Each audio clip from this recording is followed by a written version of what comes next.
अब एक ऐसी खबर जो आप सभी को बड़े ध्यान से देखनी चाहिए। टीवी 9 इसको लेकर बहुत बहुत सेंसिटिव है और हम इसकी एक एक डिटेल आपके सामने लेके आ रहे हैं।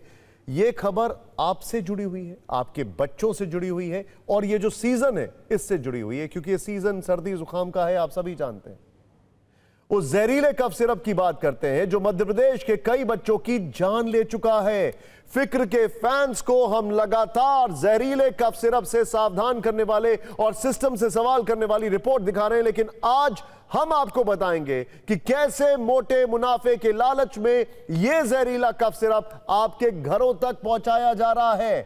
पहले आपको एक अपडेट दे देते हैं और यह बहुत जरूरी अपडेट है। कोल्ड ड्रिफ्ट के बाद मध्य प्रदेश में 2 और कफ सिरप को बैन कर दिया गया।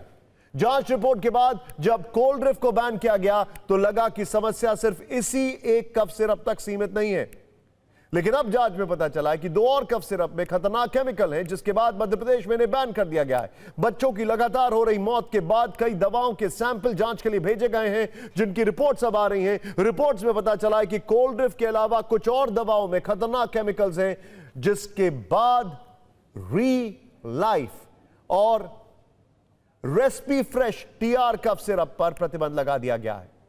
मैं इनके नाम रिपीट कर रहा हूं, री-लाइफ और रेस्पी फ्रेश टीआर कफ सिरप पर बैन लगा दिया गया है, प्रतिबंध लगा दिया गया है। ये दोनों कफ सिरप गुजरात में बनाए गए।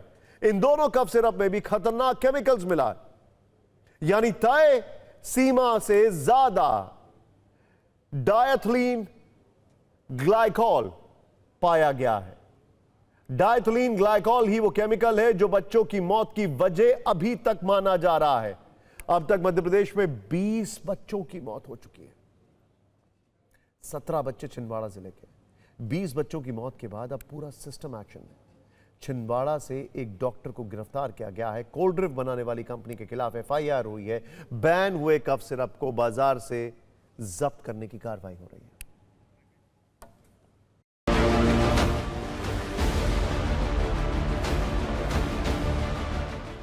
छिंदवाड़ा में एक के बाद एक बच्चों की मौत हो रही है। अब ड्रग डिपार्टमेंट भी जागा है और अब भोपाल सहित पूरे प्रदेश में कार्रवाई भी हो रही है। यहाँ पर आप देख रहे हैं तस्वीरों में, ये दवा बाजार है और जो 2 नई दवाएं हैं उसको भी एक तरह से उस पर प्रतिबंध लगाया गया है। छापेमार कार्रवाई चल रही है। जो अभी निर्देश निकले थे और कल जो एक दवाई अमानक को इस तरह की घोषित की गई है, तो उसी के अंदर हम जांच कर रहे हैं और उस कंपनी की अगर दूसरे बैच की दवाई यहाँ पे मिली है तो एहतियात के तौर पे उसको भी हम लोगों ने अभी विक्रय करने से रोक दिया है और इसकी सैंपलिंग कर ली है। सैंपलिंग करके इसको लैब में भेजेंगे और इसका जांच के हम आने तक इनको बोल दिया है कि इस दवाई का विक्रय ना करें। गाइडलाइन तो यही है कि अगर इस कंपनी का एक माल अगर अमानक हुआ है तो एहतियात के तौर पे दूसरी दवाइयों को भी रोका जाए, दूसरी दवाइयों का भी वितरण रोका जाए ताकि कोई अप्रिय घटना ना हो।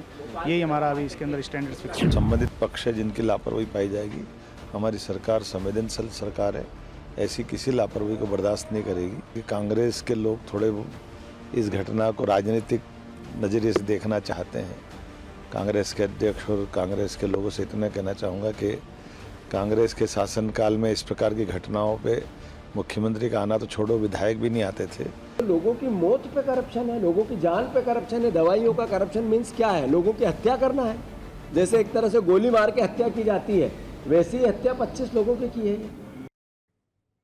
सवाल है कि आखिर जहरीले कफ सिरप इतनी आसानी से बाजार तक कैसे पहुंचे? दवा बनाने वाली कंपनी से लेकर डीलर, डॉक्टर और ड्रग कंट्रोल विभाग तक सब सवालों के घेरे में। आज भी छिंदवाड़ा में सप्लाई 484 कोल्ड ड्रिफ्ट सिरप का हिसाब प्रशासन के पास नहीं है। आखिर ये सिरप कहां गए? जांच में अब यह पता चल रहा है कि दवा बनाने वाली कंपनी ने जबलपुर के डीलर से डील की थी।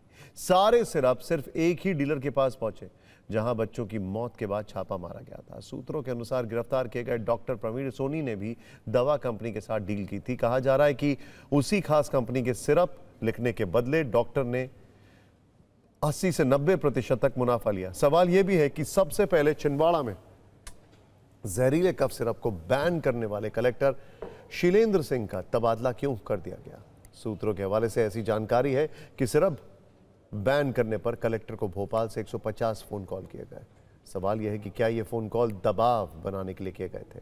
अब हम आपको मौत के सिरप की इन्वेस्टिगेशन रिपोर्ट का एक हिस्सा दिखाते हैं, जिससे आपको दवा और डील वाले जहरीले नेक्सस का पता चलेगा। रिपोर्ट रिपोर्ट में ऐसे शख्स की बात है जो इस सरकारी सिस्टम का हिस्सा है और इस गठजोड़ का गवाह है। हालांकि सुरक्षा कारणों की वजह से हमने उसकी पहचान को गोपनीय रखा।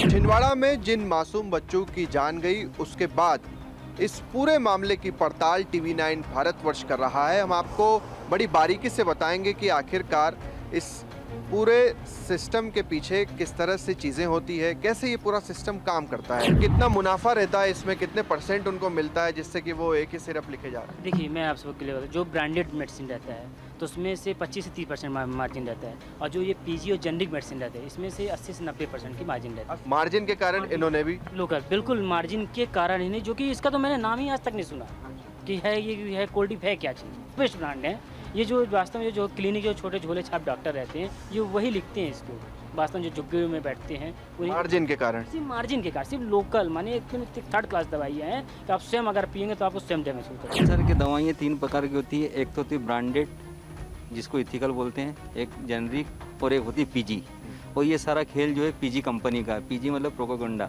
ये डॉक्टर क्या करता है कि पैसे दे के खुद वो दवाइयाँ बनवाता है, ठीक है, और अपने मार्जिन के लिए। इसमें मार्जिन 100 से लेकर 200%, 400% तक रहता है। कोई 10 रुपये की चीज़ है तो वो आप 200 रुपये में भी दे सकते हैं। तो ये पार्टिकुलर डॉक्टर के द्वारा बनवाई जाती है और उनके द्वारा ही दी जाती है।